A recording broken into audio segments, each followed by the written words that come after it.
Je vais faire une conférence devant des piliers de Val-Drôme, quoi. Je veux dire. Voilà. Et donc, vous l'avez déjà entendu, cette conférence. Je change pas tous les ans. Ouais, mais à Val-Drôme, les gens ne vont pas chercher la fraîcheur à la conférence. Voilà. Il n'y a aucun qui l'a vu. Personnellement, moi, je l'avais jamais vu. Moi, je savais. Je croyais que c'était une beauté. Bah non, pas tellement. Il n'y a pas la Terre. Ah, voilà, c'est... Bon, enfin, donc, avant de vous parler d'exoplanètes et de planètes, j'ai pas besoin de me présenter, là, quand même, si. Ah, si. Ben, là, c'était marqué, là, Roger Ferlet, donc, directeur de recherche émérite, ça veut dire en retraite, Institut d'astrophysique de Paris, qui dépend du CNRS de Sorbonne Université, et aussi de la SAF. J'ai été président de la SAF, rédacteur en chef, etc., etc. Voilà, et donc je fais plein de choses, mais en particulier, j'ai terminé en m'occupant d'exoplanètes, d'atmosphère d'exoplanètes. Mais avant de commencer, je voulais vous faire rêver un petit peu. Et là, vous voyez, c'est ce qui se passe pendant une année.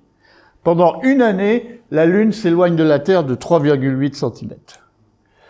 La masse du Soleil, elle perd 174 000 milliards de tonnes par an. C'est-à-dire 4 millions de tonnes par seconde, qui s'en vont en énergie. Ce qui veut dire donc que l'orbite de la Terre augmente de 1,5 cm tous les ans. Tous les ans, en une année, il se forme 150 milliards d'étoiles dans l'univers. La galaxie d'Andromède, une des plus proches de nous, elle se rapproche de la Terre de 3,5 milliards de kilomètres tous les ans. Et puis l'univers, vous savez qu'il est en expansion, eh bien il augmente de plus de 60 000 milliards de kilomètres tous les ans. Bah, tout ça, on se rend même pas compte de ce que ça veut dire, ces chiffres-là, mais ça fait vrai. Voilà, donc quand on est astrophysicien, la première chose, c'est que ça rend humble. Devant des chiffres comme ça, on est tout petit. Avant encore de commencer sur les exoplanètes, je voudrais rappeler quelque chose qui est important, et surtout si on fait des conférences devant des élèves ou dans les lycées, quoi.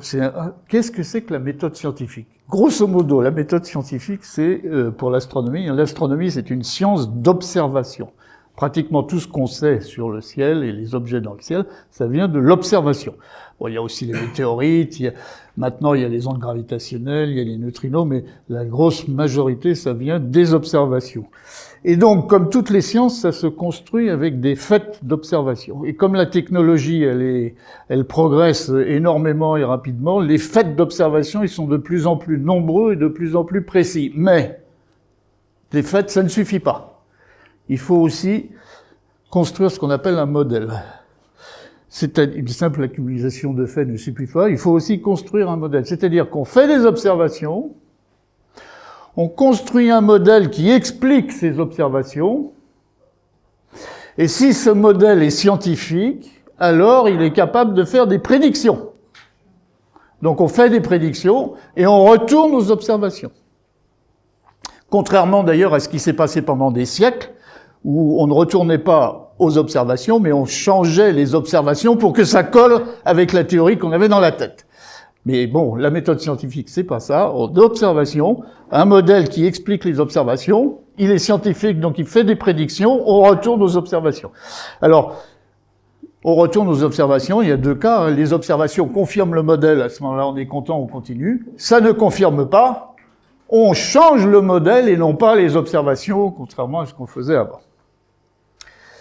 Et puis je vous rappelle aussi que la science, c'est une aventure humaine et collective, et non pas une activité solitaire et nationale. Alors, comme c'est une science d'observation, je vous montre une photo et je vous pose la question, mais vous l'avez sans doute déjà vu, quelle est la couleur des dromadaires? Voilà, donc vous l'avez déjà vu, donc j'ai entendu blanc, mais spontanément, en tout cas dans les lycées, spontanément j'entends du noir. Et alors, c'est ce qui est intéressant, c'est voilà, quand on fait une observation, quand on regarde une image, avant de l'interpréter, il faut vraiment bien la regarder. Là, si vous regardez bien, la photo a été prise à la verticale du troupeau de dromadaires, et donc, au moment du coucher du soleil, où l'ombre des dromadaires noirs sur le sable avait la forme d'un dromadaire. Donc, en réalité, on voit, ils sont blancs, hein, on les voit là, ils sont blancs, on les voit de dessus, quoi. Donc, avant d'interpréter une image, il faut bien la regarder. Un autre exemple, mais ça, c'est des exemples faciles, hein, évidemment. Là, vous avez reconnu, c'est la Terre vue la nuit. Mais il y a un problème. Voilà. Il y a un gros problème, là. C'est lequel? Il peut pas faire nuit partout en même temps. Donc, c'est un montage. Alors ça, c'est facile à retrouver, mais avant d'interpréter une image, il faut bien la regarder, et des montages, on en voit sans arrêt à la télé, et bon, maintenant, alors, sans parler de l'intelligence artificielle qui fabrique des... Alors ça, c'est encore un autre problème, là. Bon. Une dernier exemple qui montre ce qui peut se passer dans le cerveau. Là, vous avez un damier, puis il y a une espèce d'ombre, là. Enfin bref, il y a deux cases, A et B. Je vous dis que ces deux cases, elles ont la même couleur de gris. Alors évidemment, vous ne me croyez pas, mais en réalité, vous voyez, et si on les isole, c'est-à-dire qu'on les extrait du damier, ben, elles ont bien la même couleur de gris. Ce qui veut dire que le cerveau, l'information visuelle, elle rentre par les yeux, est transformée en signaux électriques, et le cerveau, il reconstruit l'image. Parfois, il se trompe. Donc, il faut avoir conscience de ça. Le cerveau, il est pas... Et il reconstruit les images, je ne sais pas combien de fois par seconde, mais beaucoup, quoi. Ben voilà, donc il faut avoir conscience qu'il y a des petits problèmes comme ça. Alors maintenant, on revient aux exoplanètes, et avant de parler des exoplanètes, très rapidement, je vous dis comment se forment les planètes. Alors là, vous avez une image de la Voie lactée, mais vue dans l'hémisphère sud, et vous voyez, il y a des parties, alors une myriade d'étoiles, mais il y a des endroits plus sombres. Alors, est-ce qu'ils sont plus sombres parce qu'il n'y a pas d'étoiles à cet endroit-là, ou pour une autre raison? Alors, si je vous pose la question, c'est que c'est une autre raison. Voilà. Ce qu'on appelle le nuage noir, ou le sac à charbon, enfin, je sais pas, dans l'hémisphère sud, ça. Vous voyez, là, il est photographié à plusieurs longueurs d'onde. Ça, c'est une longueur d'onde 0,44 microns, c'est une longueur d'onde où nos yeux sont sensibles. 0,55 microns, et puis après, on passe dans l'infrarouge. C'est la même région à chaque fois. Vous voyez que dans l'infrarouge, il y a autant d'étoiles au centre, là, que ailleurs. Ce qui veut dire que c'était noir, non pas parce qu'il n'y avait pas d'étoiles, mais parce qu'il y a quelque chose qui cache la lumière visible des étoiles. Et ce qui cache la lumière visible des étoiles, c'est ce qu'on appelle des nuages interstellaires. Donc c'est des grands nuages très grands, avec de la poussière, du gaz, et de la poussière microscopique, hein, je sais pas, du genre micromètre ou quelques dizaines de micros, de la poussière. Alors ces nuages, il y en a de dimensions différentes, de densités différentes, et c'est dans les plus denses que se forment les étoiles et donc les planètes. Alors, vous voyez des nuages sombres là, les piliers de la création dont on parlait tout à l'heure, là, bon, c'est bien connu. Donc vous voyez dans les petites excroissances là, au centre, c'est les régions les plus denses. Alors quand je dis dense, ça veut dire des dizaines de milliers de particules par centimètre cube, quoi. Ce qui fait que c'est encore pas peu dense, hein. Mais ils sont tellement énormes que ça fait beaucoup de matière. Voilà évidemment la tête de cheval là. Donc ça, c'est une région, un nuage moléculaire rempli de gaz et de molécules et de poussière qui cache la lumière visible qui vient des étoiles brillantes à côté derrière. Voilà. Alors grosso modo, les grandes étapes, c'est ça. Vous partez d'un grand nuage interstellaire rempli de poussière et de molécules. Très très grand. Avec une perturbation extérieure, sous l'effet de son propre poids, il peut s'écrouler sur lui-même. Voilà. Donc il se rapetisse. Au centre, la pression va augmenter, la densité va augmenter, et si la pression augmente, la chaleur augmente. Et il continue à s'écrouler sur lui-même. Donc au centre, ça continue à élever la température jusqu'à ce que ça atteigne 10 millions de degrés, et là, s'allument les réactions thermonucléaires, et ça commence à brûler l'hydrogène, et donc l'étoile est née. Tout ça, ça tourne, donc comme il s'effondre sur lui-même, il tourne de plus en plus vite, il se met sous la forme d'un disque. Pour ça que dans le système solaire, toutes les planètes sont à peu près dans le même disque. Et donc, quand au centre, l'étoile est formée, autour, il reste un disque de poussière et de gaz et de molécules, le disque. Et des petites poussières peuvent, alors là, au lieu de se rapetisser comme le grand nuage, elles peuvent se coller les unes aux autres et grossir. Et donc ça fait des petits cailloux de plus en plus gros, des cœurs des protoplanètes, etc., jusqu'aux planètes. Bon. Ça, c'est le schéma, les grandes lignes du schéma. Parce que dans le détail, hein, c'est un peu plus compliqué. Alors si ça veut bien marcher, voilà. Ça, c'est une petite, vous voyez, un nuage interstellaire qui va s'effondrer sur lui-même, donc plein de molécules de gaz et de poussière. Il s'effondre sur lui-même, donc ça se met sous la forme d'un disque. Au centre, comme il s'effondre sur lui-même, la densité augmente, la température augmente. À 10 millions de degrés, l'étoile est née au centre. Autour, il reste qu'un disque de poussière. Alors là, les petites poussières se collent les unes aux autres et vont former des cailloux de plus en plus gros jusqu'à former des planètes. Et évidemment, le disque, après, il disparaît puisque tout est pris dans le système planétaire. Et puis voilà, on termine avec un système planétaire. Donc, dans les grandes lignes, c'est comme ça que ça se fait. Et donc, tout ça, ça se fait à l'échelle de la galaxie, ça se fait en même temps. Et alors, ce que je vous raconte, c'est les grandes lignes, mais maintenant, on est capable de les observer, ces étapes-là. Et là, vous avez des observations avec ALMA, c'est le plus grand radio, enfin dans les ondes millimétriques, le radiotélescope mondial qui se trouve au Chili, à 5000 mètres d'altitude, qui fait de la très haute résolution spatiale. SPHERE, c'est un autre instrument qui fait de la très haute résolution spatiale, mais qui est au Chili, au VLT, donc par anal. Et là, vous voyez, ils ont observé des étoiles très jeunes, ce qu'on appelle des étoiles T-Tauri, des étoiles très jeunes, vous voyez, moins de 4 millions d'années, 8 millions d'années, etc., 5,4. Donc des étoiles très jeunes, et vous voyez, alors l'étoile est formée au centre, et on voit autour les structures dans le disque qui montrent que c'est à ces endroits-là que se forment les planètes. Donc maintenant, c'est dans les grandes lignes, et on est capable d'observer ça. Alors ça se passe dans le rayonnement millimétrique ou dans l'infrarouge. Voilà, donc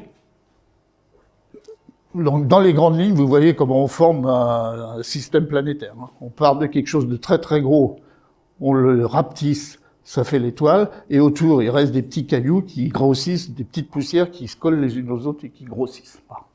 Alors la masse, c'est quelque chose de très important en astrophysique. Donc, tout objet qui est plus gros que 80 fois la masse de Jupiter, c'est-à-dire 0,08 fois la masse du Soleil, tout ce qui est plus gros que ça, c'est une étoile. Et tout ce qui est plus petit que 0,013 fois la masse du Soleil, c'est-à-dire 13 masses de Jupiter, c'est une planète. Et entre les deux, eh bien, c'est ce qu'on appelle des naines brunes, c'est-à-dire c'est pas encore des étoiles parce que la température est pas suffisante pour brûler l'hydrogène, fusionner l'hydrogène, mais il y a déjà la fusion du deutérium, donc ce n'est plus une planète, mais c'est pas encore une étoile. Ok, c'est clair ça. Bon alors donc moi je vais m'intéresser après je m'intéresse qu'aux planètes. Donc, alors qu'est-ce qu'on veut faire les planètes extrasolaires? Bon, il y a plein de raisons pour lesquelles on cherche des planètes extrasolaires. Il y a deux raisons. La première raison, c'est que on veut mieux comprendre notre système. Parce que vous savez que si on connaît qu'un seul système de quelque chose, en science, c'est difficile d'en tirer des conclusions génériques ou générales. Donc, pour mieux comprendre notre système, sa formation, son évolution, il faut aller en regarder beaucoup d'autres qui sont à des étapes différentes et reconstruire la formation et l'évolution. Donc, première raison, c'est comprendre notre système, il faut aller en voir d'autres. Et puis, évidemment, la deuxième raison, ce qui est derrière la tête de tout le monde, c'est « sommes-nous seuls dans l'univers ?» C'est-à-dire, s'il y a des systèmes planétaires, peut-être qu'il y aura des planètes habitées, etc. Enfin, tout le problème de la pluralité des mondes. Mais je vais pas discuter de tout ça. Alors, ce qu'on voudrait, c'est faire une image directe d'une exoplanète. Évidemment. Seulement ça, c'est très difficile pour deux raisons. La première, c'est que la séparation angulaire entre la planète et son étoile, elle est très petite. Là, vous avez le Jupiter, hein, c'est la plus grosse planète du système solaire, le Soleil. Mais la séparation angulaire, vous voyez, vue depuis 4 années-lumière, si on se met à 4 années-lumière et on regarde Jupiter, le Soleil, vous voyez que la séparation angulaire, 4 secondes d'angle. C'est petit, mais on est capable de mesurer ça. Mais ça, c'est vu de 4 années-lumière. La même chose, vue de 100 années-lumière, on tombe à 0,15 secondes. Et dans le visible, on est à la limite de ce qu'on sait mesurer. Et puis ça, c'était Soleil-Jupiter. Mais Soleil-Terre, vu de 100 années-lumière, là, on est au-delà de ce qu'on est capable de mesurer sur Terre. Alors, il y a des satellites qui font ça, qui sont capables d'avoir cette précision-là, mais au sol, pour l'instant, on n'est pas capable. Donc, c'est difficile pour cette raison. Bon, vous avez un exemple, hein, vous savez bien, les étoiles doubles, avec un instrument classique, on voit qu'une tâche, on n'arrive pas à résoudre, enfin, c'est ça le problème, quoi. Voilà. Et puis, la deuxième difficulté, c'est le contraste en luminosité entre la planète et son étoile. Alors, à nouveau, Jupiter, en haut de la flèche, puis le Soleil. Mais en réalité, ce que vous voyez, c'est ça. C'est-à-dire que l'étoile, elle est environ 10 milliards de fois plus brillante que la planète. Et donc, la planète est complètement noyée dans la lumière de l'étoile. Donc, et il n'y a aucun instrument sur Terre qui est capable d'avoir cette résolution en contraste-là, 10 milliards. Là, vous avez, juste un petit schéma, là, vous avez la quantité de lumière émise par une étoile comme le Soleil, en fonction de la longueur d'onde. Alors là, on est à 10 microns, 100 microns, donc là, c'est l'infrarouge millimétrique. Puis là, on est dans l'ultraviolet. Et puis là, on est dans ce qu'on appelle la lumière visible. C'est-à-dire la lumière où nos yeux sont sensibles. Exactement comme la lampe là, qui m'éclaire là. Donc, et d'ailleurs, pourquoi nos yeux sont sensibles à ces longueurs d'onde-là et non pas dans l'ultraviolet et dans l'infrarouge? Tout simplement parce que la lumière émise par le Soleil, elle est maximum à cet endroit-là. Donc on s'est habitué à ça depuis des millions d'années, etc. Voilà. Donc ça, c'est ce qui est émis par une étoile comme le Soleil. Puis ça, c'est ce qui est émis par une planète comme Jupiter ou comme la Terre, etc. Et vous voyez que dans la lumière visible, il y a une différence de 25 magnitudes, 10 milliards. Donc ça, on n'est pas capable de... Mais dans l'infrarouge, ah oui, pour vous donner une idée de la difficulté, la Terre autour d'une étoile vue d'environ 30 années-lumière. Hein, des extraterrestres qui regarderaient de 30 années-lumière la Terre et le Soleil. Ça serait, si vous voulez voir la Terre, ça serait équivalent à un verre luisant, c'est pas brillant, un verre luisant, qui se trouverait à 30 cm d'un phare, et le phare est à Marseille et on observe depuis Paris. Eh ben, on sait pas faire. Mais dans l'infrarouge, on gagne un facteur 1000. Et donc, dans l'infrarouge, on est capable de faire des images, des vraies images d'exoplanètes. Et alors, voilà la première qui a été faite. Donc, à l'ESO, avec un instrument qui fait de la haute résolution spatiale aussi. Et vous voyez, donc, l'étoile et la planète, là. Bon, c'était un cas favorable, hein. C'était un cas favorable parce que vous voyez, la séparation, c'est 55 unités astronomiques, donc c'est beaucoup plus que Terre-Soleil, quoi. Et puis l'étoile en question, elle est moins brillante que le Soleil. Bref, c'était un cas favorable, mais c'était la première image. Puis après, il y en a eu d'autres depuis, évidemment. Vous voyez. Alors, les exoplanètes, hein, on prend le nom de l'étoile et puis on rajoute un petit B, puis s'il y en a plusieurs, un petit C, etc., quoi. Voilà, des images. L'étoile Phobos, là, qui est très visible à l'œil nu. Et si vous la regardez, vous dites, autour de cette étoile-là, il y a des planètes. Et on la voit très bien, là, vous voyez, à plusieurs époques différentes sur son orbite. Et puis après, ça a été fait avec ALMA, et on voit très très bien le système planétaire. La fameuse étoile Beta Pictoris, qui est visible à l'œil nu, mais depuis l'hémisphère sud. Mais j'en reparlerai à la fin, parce que il y a plein de choses là-dessus intéressantes. Mais on a détecté une planète, puis on sait qu'il y en a 2 maintenant autour de cette étoile. Encore d'autres images, là, vous voyez, il y a 3 planètes autour de la même étoile, etc. Ah, ça, c'est une des dernières images qui a été faite. C'est JWST, là, le James Webb Space Telescope, qui vient de sortir cette image-là, une étoile qui s'appelle Epsilon Indi, et sa planète. Et donc, c'est vu depuis l'espace, bien sûr. En plus, c'est une planète, on sait maintenant que c'est une planète qui est très très froide. Très très froide, je ne sais pas exactement ce que ça veut dire, mais c'est beaucoup plus froide que ce qu'on observe d'habitude, quoi. Voilà. Bon, ça reste très difficile de faire des vraies images, donc on utilise d'autres méthodes. En particulier, la même méthode qu'a utilisé Le Verrier pour détecter la planète Neptune, hein, la perturbation gravitationnelle induite par la planète sur l'étoile. Alors voilà le schéma. C'est à peu près le schéma du système solaire Jupiter-Soleil, puisque le centre du système solaire, il est à peu près à 600 000 km du centre du Soleil, donc à peu près à la surface du Soleil. Voilà. Donc, quand vous dites Jupiter tourne autour du Soleil, en réalité, c'est Jupiter et le Soleil, les deux tournent autour du centre de gravité du système. Le centre de gravité du Soleil, donc du système, là, c'est la croix, là. Et donc, les deux, la planète et l'étoile, tournent autour du centre de gravité du système. La planète est invisible. Ce qu'on va essayer de détecter, c'est le mouvement de l'étoile. Alors, il y a plusieurs méthodes. Il y en a une évidente. Vous photographiez l'étoile le plus précisément possible. Vous mesurez le plus précisément possible son centre. Et vous recommencez de nuit en nuit. Et si le centre, sur le fond du ciel, si le centre, il a un mouvement périodique comme ça, vous voyez, le centre du Soleil, il a un mouvement périodique sur le fond du ciel, ben vous dites, j'ai détecté une planète. J'ai pas détecté la planète, c'est une méthode indirecte, j'ai détecté le mouvement de l'étoile dû à la présence de la planète. Il y a des astronomes qui ont passé leur vie à essayer de faire ça, mais jusqu'à très récemment, c'est une méthode qui ne marche pas parce que c'est trop petit. Et pourquoi ça marche pas? C'est à cause de ça. Voilà, ça c'est les trois méthodes nécessaires, je vais revenir. Vous voyez, ça c'est le mouvement. S'il y avait des extraterrestres qui se trouveraient à une trentaine d'années-lumière du Soleil et qui photographieraient le Soleil, ben, ils mesureraient la position, le centre du Soleil. Vous voyez, le centre du Soleil, de 1960 à 2025, il fait ça sur le fond de ciel, vu de 30 années-lumière.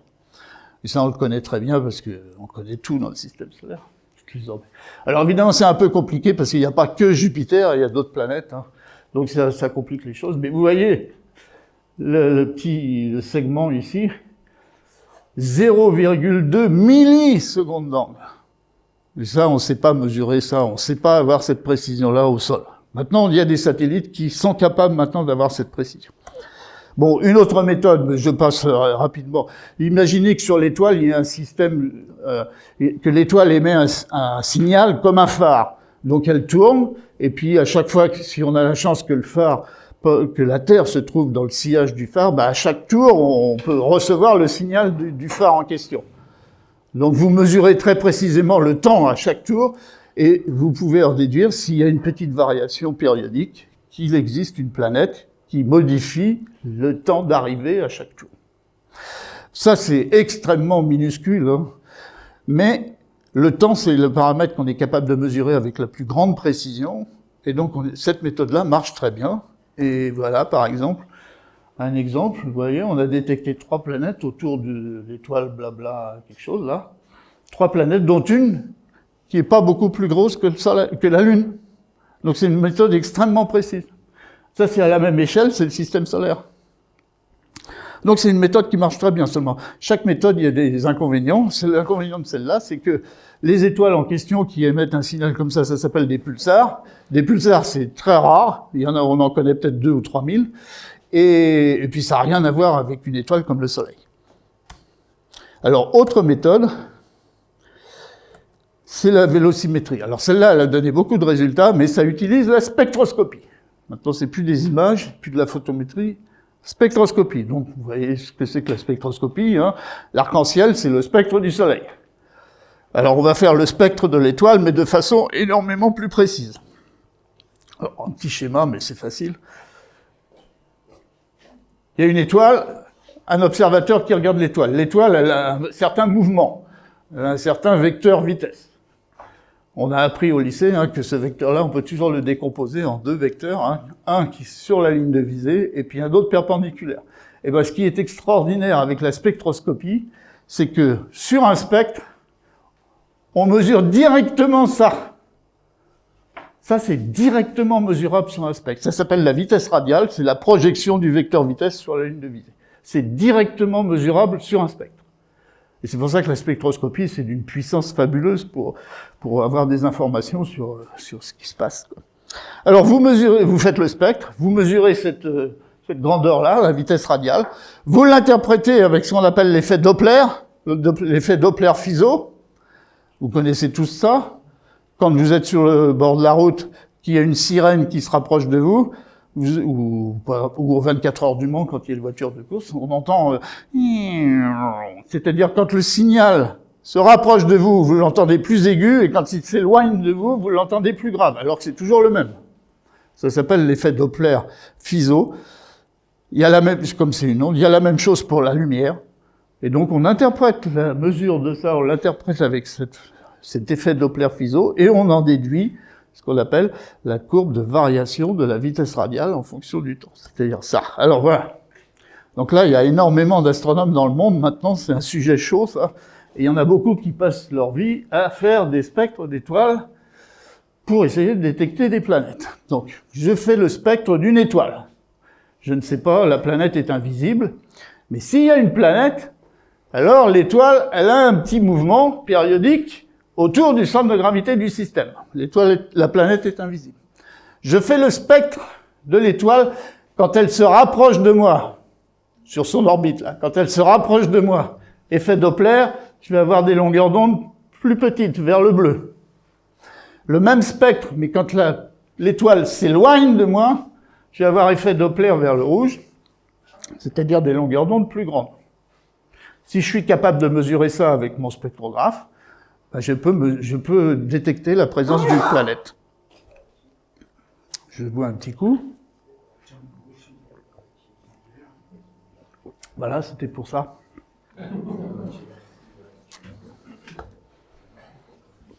Donc,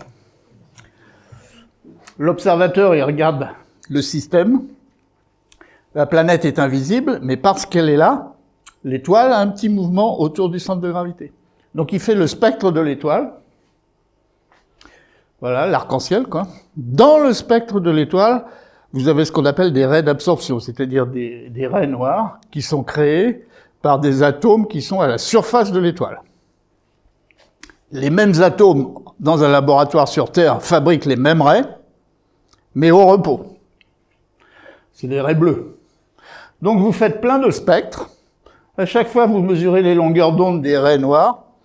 Vous comparez aux raies bleues, et vous reconstruisez, effet Doppler, et vous reconstruisez la variation de la vitesse radiale, ce qui est directement mesurable sur le spectre, la vitesse radiale, en fonction du temps. Et si vous trouvez une belle sinusoïde comme ça, vous en concluez immédiatement qu'il y a une planète autour de cette étoile. C'est clair, ça? Oui? Alors ça, c'est une méthode qui marche, mais qui est difficile à mettre en jeu parce qu'il faut beaucoup de photons et il faut des spectros adaptés, quoi. Mais alors, ce qui est extraordinaire en plus, c'est que cette méthode-là, elle vous donne directement, enfin, presque directement, la masse de la planète. C'est-à-dire qu'en faisant cette mesure-là, et l'intensité ici, là, avec ça, vous avez une formule qui vous donne directement la masse de la planète, modulo le sinus de l'angle, parce qu'évidemment, l'observateur, il voit pas le système comme ça ou comme ça, mais il y a une inclinaison qu'on peut déterminer autrement ou statistiquement. Donc c'est extraordinaire. Voilà. Là c'est un exemple de spectre. Hein. Mais vous avez tous vu des spectres quand même, non? Alors ça c'est un spectre tel qu'on l'obtient au spectrographe, sur un détecteur à 2 dimensions, une CCD. Mais la plupart du temps, on montre les spectres en faisant une coupe comme ça. À ce moment-là, on voit des spectres normaux, comme on a l'habitude de les voir. Ben, c'est la coupe, dans ce sens-là, horizontale, dans le spectre qui sort du spectrographe. Bon. Alors vous voyez, là il y a 11 spectres, et puis ça bouge en fonction du temps. Donc vous comparez aux longueurs d'onde de laboratoire, et chaque élément à la surface de l'étoile, chaque atome, l'atome de calcium, il a des raies bien particulières, l'atome d'hydrogène d'autres raies, et on ne peut pas mélanger les atomes, chacun a son code barre à lui. Donc en 1975, les spectrographes étaient suffisamment précis pour arriver à mesurer la présence d'une exoplanète avec cette méthode des vitesses radiales. Pour arriver à ça, il faut une précision de l'ordre du mètre par seconde. Et le mètre par seconde, c'est moins que... Je me souviens pas des chiffres, mais c'est bien moins qu'un pixel sur une CCD. Donc il faut énormément de spectres. Et en 1975, Mayor et Kellos ils ont eu le prix Nobel depuis à cause de ça, en 2019. Mais en 1995, ils ont publié ça, cette courbe-là. Vous voyez, les points rouges avec les barres d'erreur, et on fait passer une belle sinusoïde là-dedans. Et donc, en 1995, première détection d'une planète autour d'une étoile du genre Soleil, parce que c'était autour de l'étoile 51 Pégase, qu'on voit à l'œil nu le soir. 51 Pégase, c'est une étoile du genre Soleil. Donc, c'était le 95, première détection d'une planète autour d'une étoile du genre Soleil. Mais là, il y avait des chose importante, hein, c'est que toutes ces observations ont été faites à l'Observatoire de Haute-Provence, avec le télescope de 193 cm et un spectrographe qui s'appelait Elodie à l'époque. Vous pouvez visiter l'Observatoire de Val-d'Rôme, il y avait des visites qui étaient organisées à l'Observatoire de Haute-Provence. Enfin, donc vous pouvez voir ça. Donc, d'ailleurs, l'Observatoire de Haute-Provence est toujours en activité parce qu'ils ont trouvé cette exoplanète, sinon il serait déjà fermé. Voilà. Alors, autre chose extraordinaire, c'est que, vous voyez, avec cette courbe-là, vous avez la masse de la planète, ils ont trouvé une masse de l'ordre de la moitié de la masse de Jupiter, autour de 51 Pg. Et surtout, ils ont trouvé une période de 4 jours et des poussières. Dans le système solaire, Jupiter, la plus grosse planète, elle a une période de 10-11 ans, quoi. Et là, 4 jours, ça veut dire quoi? Ça veut dire que cette planète-là est extrêmement proche de son étoile. Elle est tellement proche qu'on appelle un Jupiter chaud, elle est chauffée par l'étoile.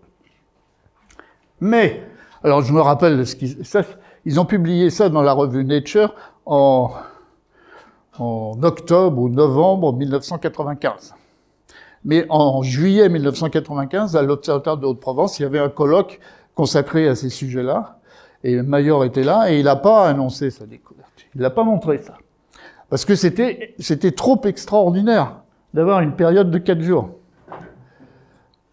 Il n'a pas annoncé sa découverte, mais il se renseignait auprès des théoriciens qui étaient là. Il disait, si par hasard, un jour, on trouvait une planète à 4 jours, avec une période de 4 jours, et tous les théoriciens disaient, on n'en trouvera pas parce que la théorie dit que c'est pas possible. Bon, mais les théoriciens sont très forts, hein, ils inventent des tas de mécanismes. D'ailleurs, le mécanisme qu'ils ont inventé pour expliquer ça, il existait avant, mais pour d'autres raisons, donc c'est pas de problème. Mais donc, pourquoi c'était extraordinaire? Parce que le seul système qu'on connaît, c'est le nôtre. Dans le nôtre, la grosse planète, elle a une période de 11 ans, donc ça va être pareil dans les autres. C'est pour ça qu'il faut aller en voir d'autres pour bien comprendre le nôtre. Donc la période de 4 jours, Jupiter chaud, mes premières détections, et prix Nobel, etc. Entre parenthèses, les Américains faisaient les mêmes observations, mais Mayor, c'était un spécialiste des étoiles doubles, donc des étoiles qui sont rapprochées et qui ont des périodes courtes. Donc il faisait des spectres toutes les nuits. Et puis Mayor, lui, il faisait l'informatique derrière. Parce qu'il faut additionner énormément de spectres pour avoir de la précision, etc. Les Américains, eux, ils avaient dans la tête système solaire, enfin comme tout le monde. Hein. Et donc je fais pas des spectres tous les jours. Suffit enfin je sais pas combien ils faisaient, mais enfin ils l'ont pas détecté, quoi. Alors évidemment après quand ils ont été dans leurs données, après coup ils l'ont retrouvé évidemment. Mais enfin ça leur restait en travers de la gorge de pas être les premiers. Bon, alors voilà, nous évidemment ça a été fait et refait, etc. Bon, alors pourquoi c'était extraordinaire? Parce que il y a plein de raisons, hein, mais grosso modo vous voyez là, il y a un nuage interstellaire qui s'est effondré, au centre s'est formé une étoile, et puis là, il y a une planète qui est en train de grossir, hein, des petits cailloux qui grossissent, elle est en train de grossir en ramassant toute la matière qu'il y a sur son orbite. Alors évidemment, si la planète est très proche, l'orbite est toute petite, il n'y a pas assez de matière pour faire une grosse planète. Puis il y a d'autres raisons. Donc les théoriciens, ils ont inventé un mécanisme qui s'appelle la migration, c'est-à-dire que si on tient compte, pendant la formation de la planète, si on tient compte de parce qu'il reste de la matière dans le disque, si on tient compte de toutes les perturbations gravitationnelles, en fait, la grosse planète ne peut se former que loin de son étoile, mais toutes les interactions gravitationnelles avec le disque font qu'elle se rapproche. Et c'est pour ça qu'on peut en trouver des très proches. Et dans le système solaire, ça s'est produit aussi. Sauf qu'à un moment donné, ça a dû s'arrêter puisque Jupiter est pas très proche. Et peut-être que ça s'est arrêté parce qu'il existait d'autres grosses planètes, etc. Bon. Enfin voilà, grosso modo, c'est clair tout ça? Ouais. Je continue donc. Alors vous voyez là, on n'a pas une belle sinusoïde, mais on a une courbe périodique toujours. Eh bien, grâce à la forme, c'est toujours la variation de la vitesse radiale en fonction du temps. Eh bien, la forme de cette courbe-là permet de remonter à l'excentricité de l'orbite, c'est-à-dire savoir si c'est quasi circulaire ou si c'est une ellipse. Voilà un exemple là. Donc vers l'étoile 16 de la constellation du Cygne, il y a une planète qui a une belle, une orbite qui est bien elliptique. À la même échelle, il y a le système solaire là. Et donc ça, c'est grâce à la forme de la variation de la vitesse radiale en fonction du temps. Bon. Une autre méthode. Alors là, on revient à de la photométrie. Ça s'appelle l'occultation ou le transit. Alors là, vous avez une belle photo de monsieur Philippe Jacot, astronome amateur connu, je crois. Enfin bref, vous voyez, il a fait une photo où il y a deux transits, c'est-à-dire il y a un avion qui passe devant le Soleil, on voit même la fumée là-bas, et puis là-haut, là, il y a une planète qui passe aussi. Forcément, ça doit être Mercure. La planète Mercure. Alors ça, au milieu, ça n'a rien à voir, c'est une tache sur le Soleil. Et puis évidemment, il y a eu le transit de Vénus, vous l'avez tous vu, donc avec des belles images, donc la Vénus qui est passée devant le Soleil. Bon, bah, donc ça, c'est la méthode, c'est-à-dire si par chance, on regarde une étoile, si par chance elle a une planète, et que cette planète est dans l'orbite de cette planète est à peu près dans le plan d'où on regarde, hein, c'est-à-dire on voit la planète, quand elle fait le tour de son étoile, elle va passer devant l'étoile. Et si on mesure en photométrie de l'étoile, au moment où la planète passe devant, il va y avoir occultation d'une petite partie de la lumière de l'étoile, et donc ça c'est détectable. Un Jupiter qui passerait devant le Soleil, la luminosité du Soleil diminuerait d'environ 1%, et 1% c'est, entre guillemets, facilement mesurable. Voilà le principe. Pendant, vous mesurez le flux de l'étoile, et puis pendant que la planète passe devant, le flux va diminuer. Alors, cette méthode-là, elle est intéressante parce que, évidemment, ça dépend de la taille de la planète. Cette intensité, la diminution de la luminosité, ça dépend de la taille de la planète et de la taille de l'étoile aussi. La taille de l'étoile, on peut la connaître par ailleurs. Donc, à partir de cette mesure-là, vous pouvez remonter au rayon de la planète, si on connaît le rayon de l'étoile. Et si la même exoplanète, vous l'observez avec les deux méthodes, avec la méthode de vitesse radiale, vous avez la masse. Avec le transit, vous avez le rayon. Vous en concluez que vous avez en même temps, vous avez la densité, enfin, la masse volumique. Alors, voilà, ça dépend. Le premier transit qui a été vu, c'est celui-là, vous voyez. Ça, c'est fait avec un petit télescope, aussi sur un campus américain, en 99. Une exoplanète qu'on appelle Osiris. Vous voyez la diminution, etc. Ils l'ont vu le 9 septembre 99. On savait que ça avait été observé déjà en vitesse radiale, donc on connaissait la période de cette planète. On savait que 4 jours après, ça devait se reproduire. Parce qu'évidemment, si vous voyez une diminution comme ça, personne ne vous croira si vous dites « j'ai détecté une planète ». Il faut la revoir. Il faut le revoir, il faut que ça soit périodique, évidemment. Bon, 4 jours après, ça tombait pendant la journée, enfin bref, il n'y avait pas d'observation, il a fallu attendre, puis ils l'ont bien revu. Donc c'était la première détection d'un transit d'une exoplanète. Fait avec un petit télescope, puis maintenant c'est courant, hein. Il y a plein d'astronomes amateurs qui font des transits d'exoplanètes. Alors cette planète-là a été observée avec les deux méthodes, c'est ce que je disais. Donc vous voyez, première méthode, vitesse radiale, deuxième méthode, transit. Ce transit-là, entre parenthèses, hein, c'est le même que celui-là. C'est la même planète. Sauf que ça, c'est fait avec un petit télescope au sol, et ça, c'est fait avec Hubble Space Telescope dans l'espace. Donc, vous voyez, c'est la même chose, mais ultra plus précis. Donc, avec la méthode du haut, vous avez la période, évidemment, plus la masse. Avec la méthode du bas, vous avez la période aussi et le rayon. Et si on connaît les deux, on a la densité. Et là, on avait la preuve définitive qu'on avait bien affaire, 0,3 g par centimètre cube, ça flotte sur l'eau, hein, qu'on avait bien affaire à une géante gazeuse. Donc si vous êtes capable de la même exoplanète de la faire avec les deux méthodes, vous pouvez avoir une information sur l'intérieur de la planète, savoir si elle est gazeuse, rocheuse, etc. Alors maintenant, on fait ça assez couramment, et on en trouve énormément de rocheuses, donc comme la Terre.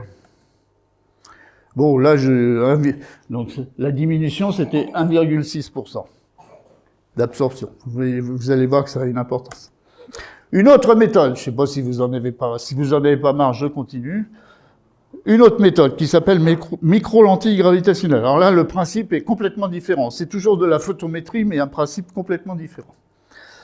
Imaginez qu'il y a un observateur, il regarde une étoile très très loin. Une étoile très très loin. Donc il va mesurer le flux de l'étoile. Imaginez qu'entre les deux, il y a une autre étoile qui passe, par hasard. Alors c'est ce qu'on va appeler l'étoile lentille. Elle passe. Eh bien, au moment où les trois vont être parfaitement alignés, c'est-à-dire l'étoile source, l'observateur et celle qui passe, au moment où les trois sont parfaitement alignés, à ce moment-là, on ne verra pas une étoile à point lumineux, mais on verra un anneau de lumière qu'on appelle l'anneau d'Einstein, dû à cette étoile-là, elle émet des rayons dans toutes les directions. Par exemple, dans ces deux directions-là. Et là, il y a une masse entre les deux. La masse dévie la lumière. Et donc, ce rayon-là, qui normalement irait là, eh ben, il est dévié, il tombe dans l'œil de l'observateur. Donc, si les trois sont parfaitement alignés, on verra un anneau de lumière. Alors, cet anneau, la dimension est tellement petite que dans le cas d'une étoile qui passe là, c'est trop petit, on ne peut pas le mesurer. Mais au lieu que ce soit une étoile, si c'est par exemple une galaxie qui passe, c'est-à-dire une masse énorme, à ce moment-là, on photographie l'anneau d'Einstein. Là, vous avez un exemple, là. Vous voyez, un anneau de lumière. Là, c'est la photo d'une galaxie avec une énorme autre galaxie qui est devant, qui fait lentille gravitationnelle, et on observe l'anneau d'Einstein. Bon. Alors, dans le cas d'une masse qui passe, l'anneau est trop petit. Mais, quand c'est pas parfaitement aligné, mais très très près, au lieu d'avoir un anneau, on a la création de plusieurs images. Il y a plusieurs images qui peuvent se former. Et ça, vous voyez, là, il y a un exemple, là, il y a 4 images. Là c'est pas le cas d'une étoile, c'est le cas d'un quasar, mais vous avez le quasar, et puis c'est 4 images du quasar dues à la lentille gravitationnelle. Donc, c'est un effet connu.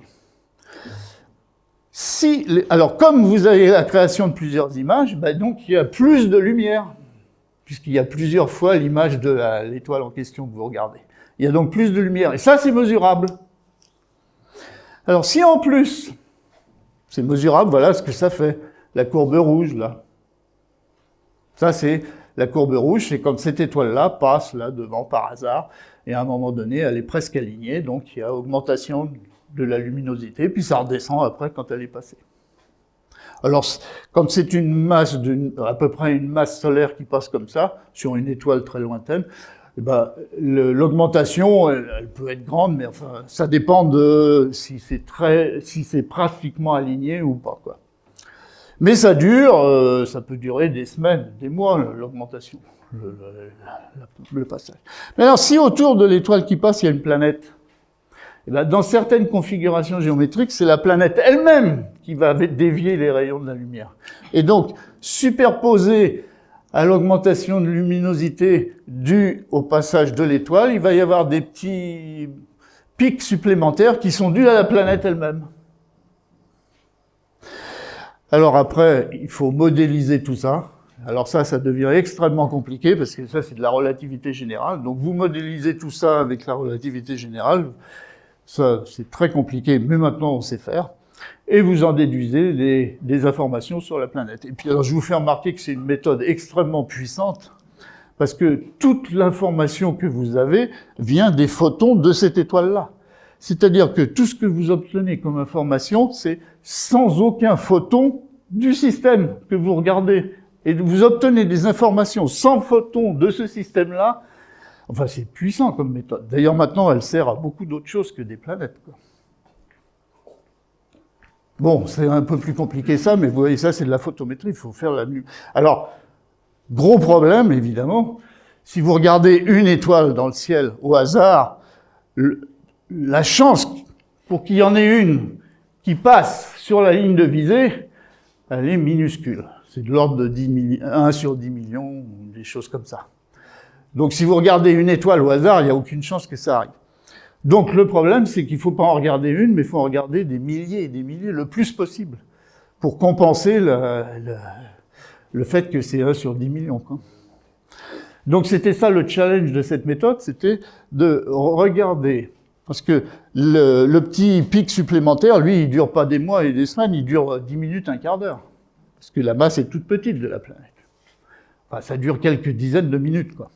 Donc, le challenge, c'était de mesurer le flux de plusieurs dizaines de milliers d'étoiles en même temps, suffisamment rapidement pour, en moins d'un quart d'heure, disons, en moins de 10 minutes, savoir si le flux augmentait ou pas. Enfin, vous voyez la difficulté de la chose. Maintenant, on sait résoudre ça parfaitement bien, mais la première détection de cette méthode-là, la première détection de la micro-lentille gravitationnelle a eu lieu en 1993. Enfin, a été publiée en 1993 par l'équipe qui s'appelait EROS. C'était la première fois que les physiciens des particules et les astrophysiciens collaboraient ensemble en France. Et puis à l'étranger, ça s'est fait après aussi. Maintenant, c'est une collaboration extrêmement courante et tout ça, mais c'était la première fois en 93. Et je me souviens très bien que les astrophysiciens, à l'époque, ne savaient pas manipuler des quantités de données énormes comme ça. Et inversement, les physiciens des particules, eux, ils savaient même pas ce que c'était qu'un télescope. Mais ils savaient manipuler des quantités de données. C'est pour ça qu'il y avait eu la collaboration et ça s'est bien passé. Ça a été, évidemment, les Américains faisaient la même chose. Les Américains ont détecté le même effet de micro-lentille gravitationnelle que les Français EROS. Oui, je me souviens aussi que dans la collaboration EROS, les physiciens des particules avaient toujours tendance à dire il n'y a pas assez de données, on n'est pas sûr, etc. Attends, observons encore, etc. Et puis les astrophysiciens avaient plutôt tendance à dire oui, d'accord, mais faut publier quand même ce qu'on a. Heureusement qu'on a fait ça, parce que les Américains faisaient la même chose, donc les deux ont été publiés dans le même numéro de Nature. Donc tout le monde est content. 93. Voilà, bon bah ça c'est un exemple, vous voyez. Donc vous voyez un champ d'étoiles, vous mesurez la luminosité des étoiles, et puis par chance vous en avez une dont la luminosité est top, puis là il y a une planète, donc il y a des pics supplémentaires.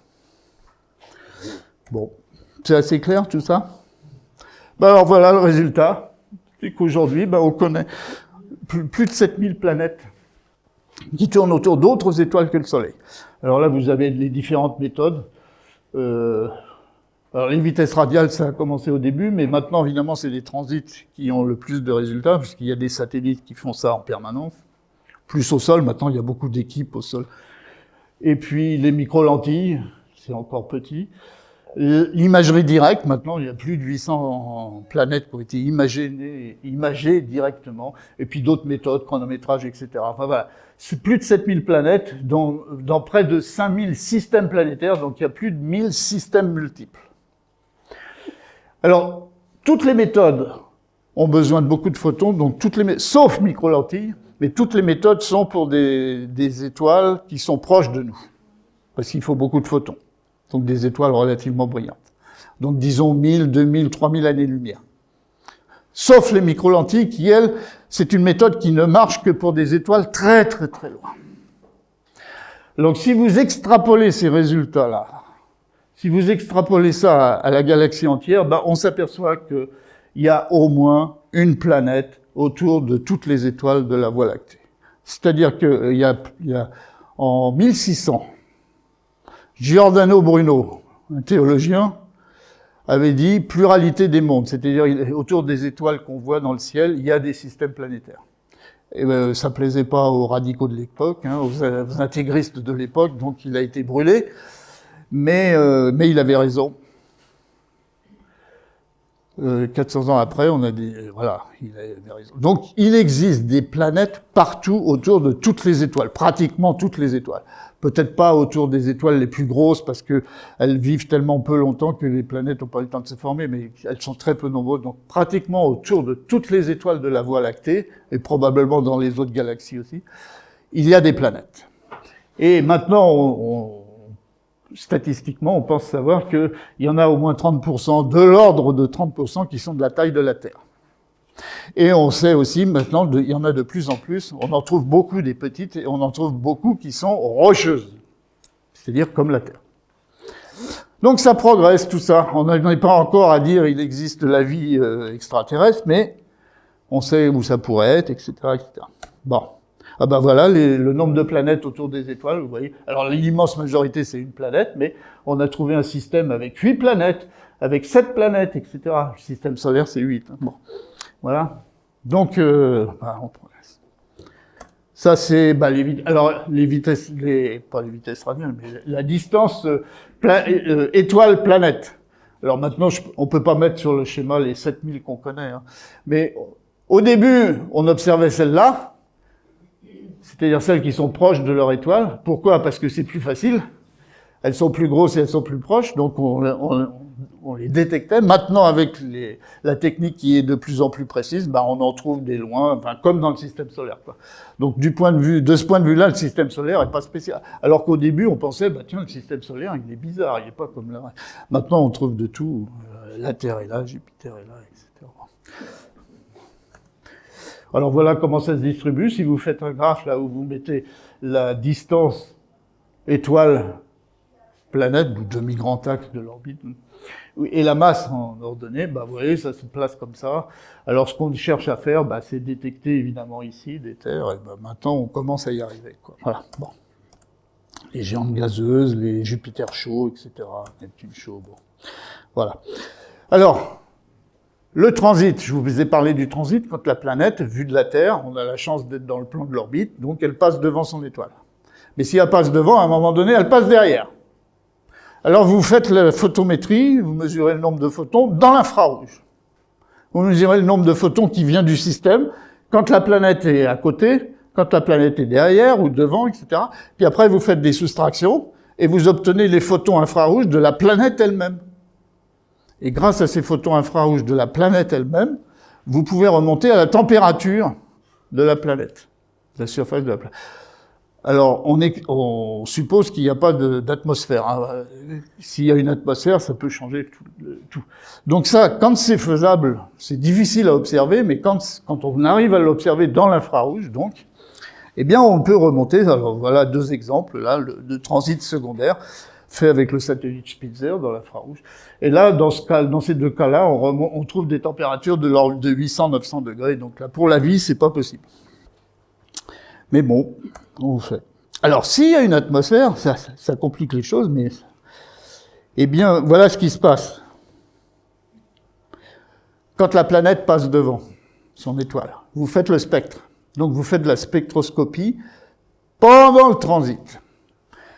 La lumière de l'étoile, elle va traverser, s'il y a une atmosphère, elle va traverser l'atmosphère de la planète. Et donc, les atomes les atomes ou les molécules qui sont dans l'atmosphère de la planète vont laisser une signature spectrale dans le spectre de l'étoile. Alors, si on est capable de faire ça, eh bien, on peut détecter l'atmosphère d'une exoplanète. Alors, vous voyez là, le disque opaque, c'est la planète, l'atmosphère en bleu autour, et quand ça va passer devant son étoile, ça va faire ça. Donc la partie blanche, c'est la planète elle-même, et l'atmosphère, ça va rajouter un petit peu d'absorption pendant le transit. Mais alors, vous voyez, l'absorption de la planète, d'une planète comme Jupiter, c'est de l'ordre de 1 ou 2%, et si vous mettez s'il y a une atmosphère, c'est fait de l'ordre de 10-4. Donc ça devient beaucoup plus difficile à observer. Mais avec le Hubble Space Telescope, ça devient faisable. Et avec JWST, encore plus. Et donc, on a détecté l'atmosphère de planètes extrasolaires. Voilà la première détection dans l'hydrogène. Alors pourquoi l'hydrogène? Parce qu'il est tellement abondant qu'on avait plus de chances de trouver. Vous voyez en rouge et en vert, c'est au moment pendant le transit ou avant le transit. Et vous voyez, il y a une différence entre les deux, et la différence, c'est dû à la présence d'hydrogène dans l'atmosphère de l'exoplanète. Bon, alors, de ce spectre-là, vous pouvez tirer énormément d'informations. Ça, c'est l'arrêt Lyman alpha de l'hydrogène, l'arrêt le plus forte de l'hydrogène, mais malheureusement, elle ne se trouve pas dans le domaine visible, mais dans le domaine ultraviolet très lointain, donc il faut un satellite, etc. Bon, mais ça a été fait. Alors, vous avez plein d'informations, mais je vais aller très vite là-dessus. Vous pouvez en déduire, dans ce cas-là, on en déduit que l'atmosphère est tellement étendue qu'il y a des atomes d'hydrogène dans cette atmosphère qui n'appartiennent plus à la gravité de la planète. Donc, elle est en train de s'évaporer. Alors, il y a plein d'arguments pour dire ça, des arguments de la vitesse, des arguments du lobe de roche, etc. Bon, je passe là-dessus. Mais bon, la planète est en train de s'évaporer. Exactement comme ce qui s'est passé sur la Terre au début. C'est-à-dire, il y avait une atmosphère aussi d'hydrogène, et tout ça, ça s'est évaporé dans l'espace. Voilà, bon. Un autre exemple d'échappement, donc... Et à partir de l'échappement, vous pouvez calculer le taux d'échappement, etc., la quantité de matière perdue. Et bon, on peut tirer plein d'informations. Vous voyez, là, c'est 50%, donc c'est énorme. Voilà, tout. Il n'y a pas tout là, mais il y a presque toutes les détections qui ont déjà été faites d'atmosphère d'exoplanètes. Dans l'UV, dans l'ultraviolet, on a détecté hydrogène, oxygène, etc. Même des ions fortement ionisés, magnésium et tout. Dans le visible, on a détecté tout ça, sodium, potassium, comment ça s'appelle en français, haze, je me souviens plus le mot français là, oui. Et puis dans l'infrarouge, alors dans l'infrarouge, on détecte les molécules. Hein. Donc on a déjà détecté du méthane, de l'eau, enfin pas de l'eau liquide, hein, de l'eau gazeuse, du gaz carbonique, de l'oxyde de carbone, et puis avec JWST, le James Webb Space Telescope, lui, il en détecte encore beaucoup plus. Je reviens à cette étoile-là, qui s'appelle Gliese 581, vous voyez, 3 courbes de vitesse radiale, donc 3 planètes autour de cette étoile. Mais c'était la première fois où vous voyez les caractéristiques des 3, c'était la première fois où une de ces planètes se trouve dans la zone habitable de son étoile. Alors, qu'est-ce que c'est que la zone habitable? La zone habitable, ça ne veut pas dire zone habitée, hein.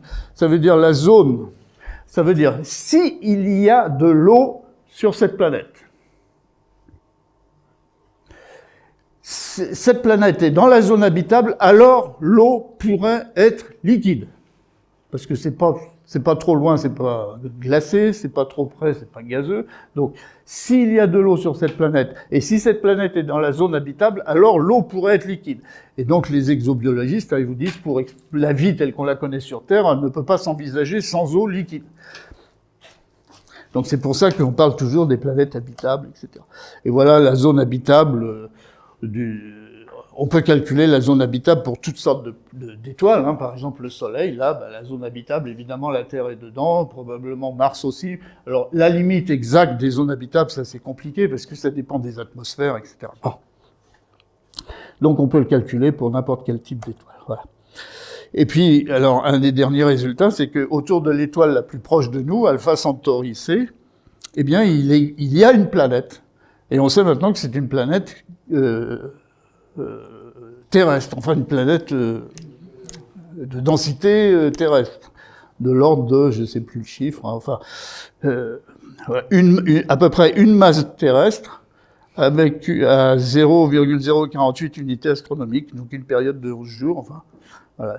Autour de l'étoile la plus proche de nous, il existe une planète du genre Terre. Il y a un autre système qui s'appelle TRAPPIST 1. TRAPPIST parce que c'est des Belges et TRAPPIST c'est le nom d'une bière, hein, je crois. Mais c'est aussi le nom de leur instrument qui s'appelle Transiting Planets and Planetesimal Small Telescope. Ça fait TRAPPIST.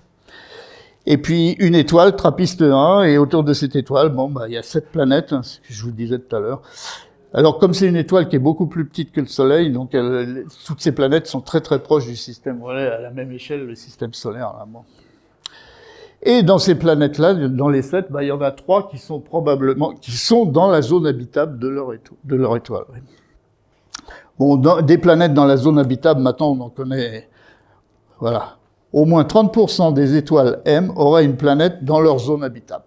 Alors les étoiles M, c'est les étoiles plus froides que le Soleil, mais qui sont extrêmement nombreuses. Les grandes majorités dans la galaxie, c'est des étoiles M ou plus froides. Et donc il y en aurait 30% qui auraient une planète dans leur zone habitable. Donc vous voyez, on progresse. Et puis, alors, voilà, on peut même dire ça, hein, enfin, il y a certains disent ça, à moins de 30 années-lumière du Soleil, il pourrait exister environ 4 planètes rocheuses autour d'étoiles du genre Soleil.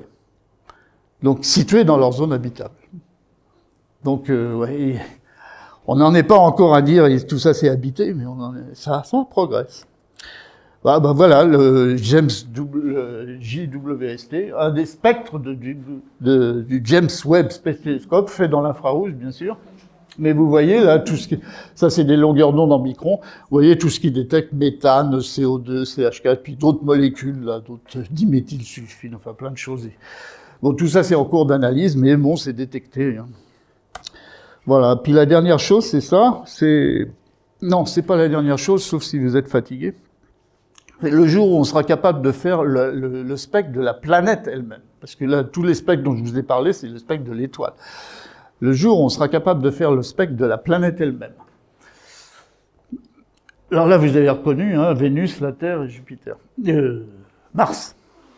Alors, le spectre de ces 3 planètes-là, vous voyez, superposé dessus, là. Et dans les 3 spectres, on voit la signature spectrale du gaz carbonique, CO2. CO2, dans les 3. Mais seulement dans celui de la Terre, on voit aussi les signatures spectrales de l'eau et de l'ozone, qu'on voit pas dans les 2 autres. Bon, ça serait une des méthodes possibles pour détecter la vie telle qu'on la connaît, parce que une majorité d'exobiologistes disent à l'heure actuelle que si on détectait dans le spectre d'une planète ces 3 choses-là, gaz carbonique, ozone ou oxygène et eau, si on les détectait à peu près dans ces proportions-là, on ne pourrait pas l'expliquer autrement que par des effets de photosynthèse, etc., donc de vie telle qu'on la connaît. Mais bon, tout ça, c'est encore en discussion. Tout le monde n'est pas absolument d'accord là-dessus. Alors, si vous n'êtes pas fatigué, je voudrais revenir sur un cas plus particulier, c'est celui de Beta Pictoris. Et vous raconter une petite histoire. En 1983, ça remonte loin, hein. Mais en 1983, j'étais déjà astronome à l'époque. Oui. En 1983, il y a un satellite qui s'appelait IRAS. C'était la première fois qu'un satellite pouvait observer dans l'infrarouge. Donc c'était la première fois qu'on observait dans l'infrarouge. 1983. Et ce satellite a observé plein d'étoiles dans l'infrarouge.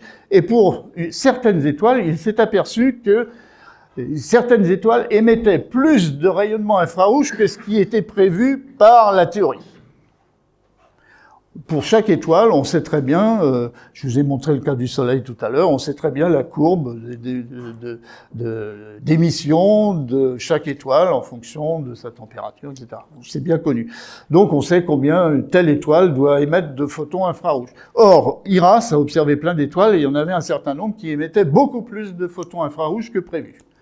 Alors, photons infrarouges, ça fait tout de suite penser à poussière, et les gens se sont dit, autour de ces étoiles-là, il doit y avoir de la poussière. Très bien. Une de ces étoiles s'appelait Beta Pictoris. Et donc, des Américains, la Smith et Terrill, en 1984, ils ont essayé de photographier l'étoile en utilisant en cachant l'étoile, là, pour pas être ébloui. Et voilà la photo qu'ils ont obtenue. Toujours dans l'infrarouge, mais fait du sol, quoi. Donc, infrarouge très proche.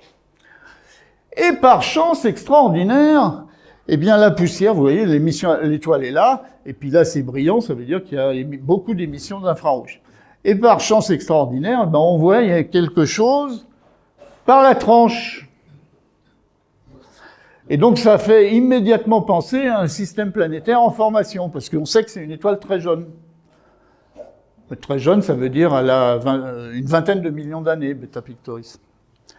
Donc il y a l'étoile, et puis il reste un disque de poussière autour, et par chance, on le voit par la tranche. Alors cette photo-là, elle a fait le tour du monde, elle a été publiée dans tous les quotidiens du monde, en particulier dans un journal qui s'appelle New York Herald Tribune, que moi et un collègue, on était dans un avion qui allait au Chili, justement, pour observer au Chili, pour observer quelque chose qui n'a rien à voir avec tout ça. Hein. On voit le journal dans l'avion et on dit, tiens, c'est un truc d'astronomie, on va le lire, etc. Et on s'est dit, voilà. On voit un disque de poussière par la tranche. Et on s'est dit, mais si dans ce disque, il y a aussi du gaz, eh bien, si je fais le spectre de l'étoile, s'il y a du gaz, je devrais voir la signature spectrale du gaz du disque de Beta Pictoris. On arrive au télescope. On était parti pour faire de la spectroscopie, justement, mais qui n'avait rien à voir avec les étoiles. C'était du milieu interstellaire. On fait le spectre de l'étoile, Beta Pic, dans l'arrêt du calcium qui se trouve à 3900 angstroms à peu près, ou du sodium à 5900 angstroms. Pourquoi ces deux éléments-là? Parce qu'ils sont très facilement observables depuis le sol, donc au Chili, au télescope. Et voilà ce qu'on obtient.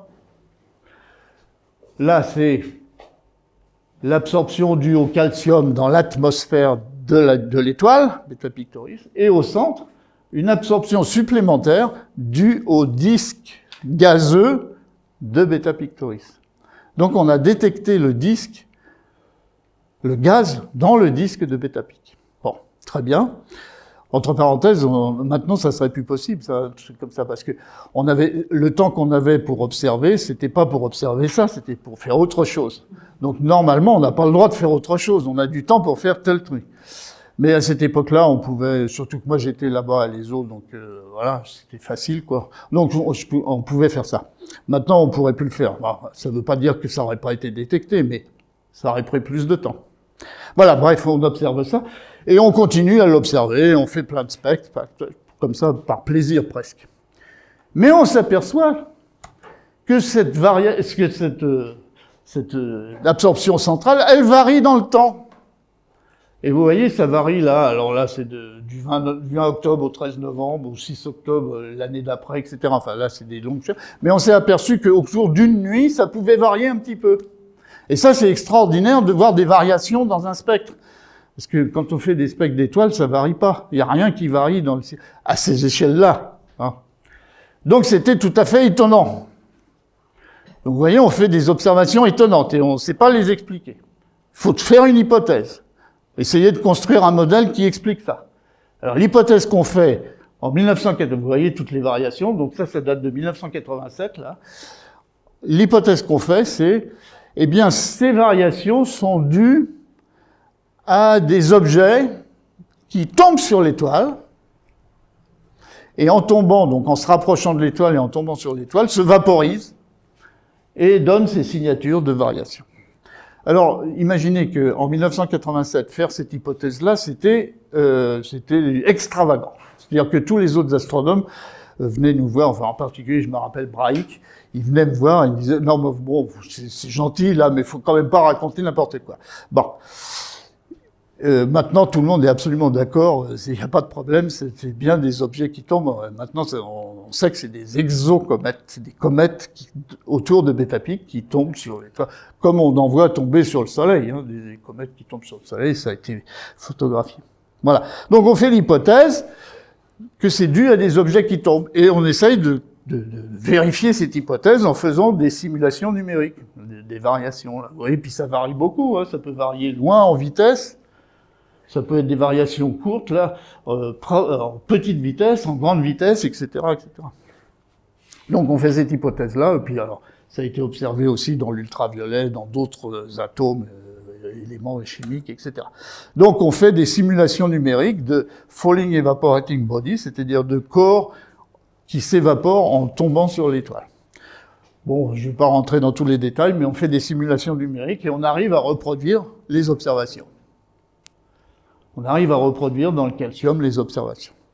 Donc, ça conforte les points. Mais il a fallu des années pour essayer, ce qui est très sain, hein, des débats très sains, c'est normal qu'il y ait des débats, et des années pour convaincre tout le monde. Maintenant, le consensus, il est fait depuis. Alors, en faisant ces simulations numériques, eh bien, on s'aperçoit qu'il y a deux catégories d'objets qui tombent là. Alors, vous avez des objets qui peuvent être de grands périas, c'est-à-dire loin, quoi, de l'étoile qui tombe loin, Donc ça donnera des petites vitesses et des raies étroites, ce qu'on observe. Et puis inversement, si l'objet, c'est une comète donc, qui tombe, qui sont proches, quoi, qui est petit périas, à ce moment-là, ça donne des grandes vitesses et des raies très larges. C'est exactement ce qu'on observe. Voilà. Donc on fait deux quêtes. Donc ce scénario, il explique les vitesses radiales de gaz puisqu'on observe jusqu'à 400 km/s. Hein. Les variations d'échelle de temps, les tailles, les températures du gaz chaud, puisqu'on observe des états très ionisés, etc. Enfin bon, ça explique énormément des observations. Donc ça conforte l'hypothèse et on continue à faire des simulations. Il y a même, voilà, vous voyez tout ça. Ah oui, et une des observations a vraiment pratiquement définitivement prouvé la chose, que c'était bien des petits objets qui tombaient, c'est dans le magnésium. Le magnésium 2, il a 2 raies dans l'ultraviolet, là, à 2800, donc il faut un satellite pour observer ça, évidemment, donc Hubble Space Telescope. Vous voyez, il a 2 raies, exactement comme le sodium qui a 2 raies dans le jaune. Bon, le magnésium 2, il a 2 raies, voilà. Bon, alors on fait les observations. Vous voyez, la raie H, la raie K. On observe ça à 2 époques différentes. La première, vous l'avez vu, voilà. On fait la superposition, le rapport, et on trouve ça. Variation du MJ2. Les 2 raies, vous voyez dans les 2 raies, la K et la H, on trouve exactement la même chose. Or, ça, c'est pas possible. Enfin, les 2 raies sont d'intensité différente. C'est ce qu'on appelle la force d'oscillateur dans une raie. La force d'oscillateur, elle a un facteur 2 de différence. Donc on aurait dû trouver la raie, une des raies, le double de l'autre. Or, on trouve exactement la même chose. Et ça, c'était la preuve définitive qu'on avait bien affaire à un objet qui cachait pas toute l'étoile, donc qui était beaucoup plus petit que l'étoile, mais qui faisait une absorption, ce qu'on appelle, voilà, la prédiction, voilà. Donc plus petit que l'étoile, etc. Bon, je sais pas si vous arrivez à suivre là, mais enfin, voilà, grâce à la spectroscopie, vous pouvez avoir énormément d'informations. En allant dans le détail de la spectroscopie, c'est-à-dire en tenant compte des paramètres atomiques de l'atome en question. Bon. Alors voilà, donc on a mis en évidence qu'il y avait 2 familles de comètes dans le système de Beta Pictoris, vous voyez, celles qui donnent des raies larges et loin ou proches, etc. Voilà, et puis il y a plein de façons de définir ces 2 systèmes, vous voyez, le rouge et le bleu, qui n'ont pas les mêmes caractéristiques. Donc dans le système de Beta Pictoris, on a détecté les exocomètes, des exocomètes, donc, et puis on a même 2 familles, puis vous voyez l'origine des familles, donc on peut avoir d'autres hypothèses là-dessus. Bon. Je passe là-dessus. Alors maintenant, comment faire pour détecter d'autres exocomètes? Bon, je sais pas si tu vas faire un exposé, mais enfin les comètes, tu vas faire un exposé? Je vais pas en parler cette année. Ah bon, il parlera pas d'exocomètes, donc là je suis obligé d'en parler.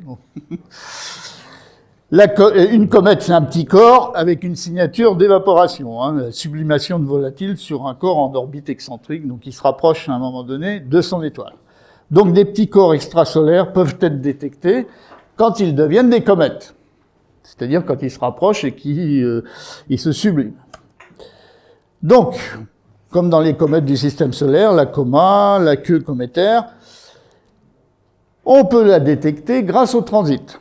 Donc ça, c'est de la photométrie. Et puis, donc 2 composantes, la coma gazeuse en spectroscopie et la queue poussiéreuse en photométrie, d'accord ? C'est clair, ça. Oui? T'es d'accord, là? Bon.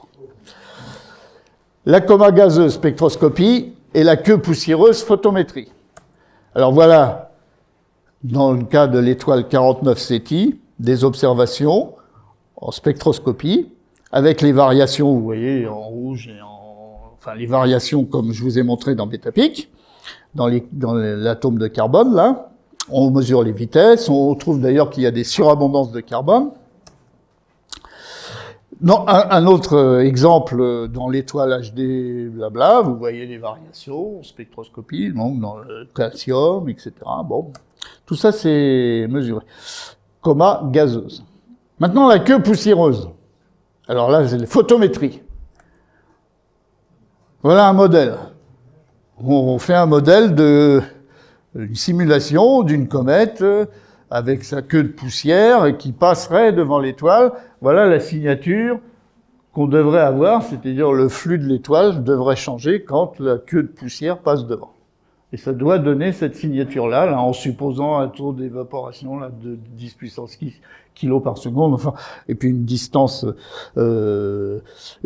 qui correspond à ce qu'on trouve dans le système solaire, hein, des comètes classiques, quoi. Ça, c'est la simulation. Et la simulation date de 1999. Et je vous rappelle, la première exocomète, 1987. La première hypothèse. Avant de savoir qu'il existe des exoplanètes.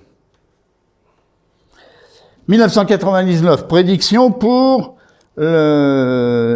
photométrie de la queue poussiéreuse qui passerait devant l'étoile. 2019, observation avec le satellite de la NASA TESS, qui fait de la photométrie à très haute précision. Voilà ce qu'il observe. Et ça correspond exactement à la simulation. Donc, la façon de détecter les queues poussiéreuses d'exocomètes, c'est ça. Et alors, évidemment, maintenant, on en trouve plein, vous voyez. Dans Beta-Pic, on en a trouvé plein d'autres. Et puis, dans d'autres étoiles, maintenant. Alors, dans le cas de Beta-Pic, comme on en a trouvé tellement, je ne sais pas si vous avez vu à un moment donné, pour trouver les deux familles de comètes, on a analysé 1000 spectres. 1000 spectres. Bon, ça fait beaucoup d'heures de calcul, mais bon, 1000 spectres d'analyse. Eh bien, on peut remonter, dans le cas de Beta-Pic, en tout cas, on peut remonter à la taille, à la distribution en taille des exocomètes. Voilà ce qu'on trouve. C'est-à-dire qu'on en trouve beaucoup avec des petites tailles de l'ordre de 3-4 km, et puis de moins en moins avec des grandes tailles. Et ça ressemble exactement à ce qu'on a dans le système solaire. C'est caractéristique d'une population de corps produite par collision, fragmentation, etc. Donc, dans ce disque de Beta-Pic, qui est un système planétaire en formation. Il existe déjà 2 planètes qui sont formées, mais il reste un disque de poussière. Dans ce disque de poussière, il y a des exocomètes, des comètes et des objets qui sont en train de se collisionner, exactement comme ça s'est passé dans le système solaire au début, quoi. C'est tout clair, tout ça? Alors, en voilà d'autres exemples d'exocomètes, de la queue poussiéreuse, quoi, des exocomètes en photométrie grâce à TESS. Là, c'est grâce à Kepler, évidemment. On a été rechercher la chose dans d'anciennes données du satellite Kepler, évidemment, on les trouve maintenant. Ce qui montre bien que les données, dans les données, on trouve que ce qu'on cherche. C'est-à-dire que quand ces données-là ont été prises, on savait pas l'histoire des exocomètes poussiéreuses, donc on les a pas vues, quoi. Mais en y retournant après, on les voit. Et puis là, c'est un dernier exemple autour de l'étoile KIC et blabla, là. Vous voyez tout ça, eh ben on peut interpréter. Alors ça, c'est qu'une interprétation, c'est pas du tout prouvé encore, mais on pourrait interpréter ces observations-là par un transit d'un chapelet d'exocomètes, exactement comme on a vu dans Jupiter je sais pas si je le mets là. Voilà, Jupiter. Là, c'était en 1994, hein, quand on a vu une comète qui s'était cassée en plein de morceaux, qui sont tombés les uns après les autres. Eh bien, peut-être qu'on a vu la même chose là déjà dans cette exoplanète là. Bon, mais ça c'est pas sûr. Voilà, merci. Oui, je m'arrête là.